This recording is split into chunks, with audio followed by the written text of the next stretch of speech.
మరి ఎవరిచ్చిన పైసలు అన్ని కదా లక్షల కోట్లు. ఫస్ట్ నేను మాట్లాడతా. బీసీలు మొత్తం వసూలు చేసే వాళ్ళు, బీసీలు లేదే మీరు బతకలేరు అని చెప్పి మాట్లాడుతున్నావు. మరి నీ వీడియో ఉంది కదా.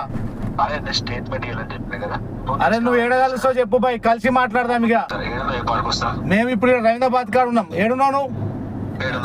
రవీంద్ర భారతి. సరే 4:30కి వస్తా డీజీ ఆఫీస్ కి. 4:30కి వెళ్దాం. 4:30కి వస్తావా నువ్వు? 4:30కి ఆడికి వస్తా. 4:30కి అయితే నువ్వు చక్క కాచిగూడ కాడికి రా. ఆడికి వస్తా డీజీ ఆఫీస్ కి వచ్చేది 4:30కి. సరే ఈయన చక్క కాచిగూడ కాడికి రా. రమ్మన్నా అర్థమవుతుందా? నువ్వు బీసీలనంటే అంత చులకన ఉన్నారా నీకు? కోర్టు పోయినావు, జీవం మొత్తం అది వదిలిపెట్టు. మేము లేని మీరు బతకలేరని చెప్పి మాట్లాడతావు నువ్వు. వీడు 100 రూపాయలు తీసుకునే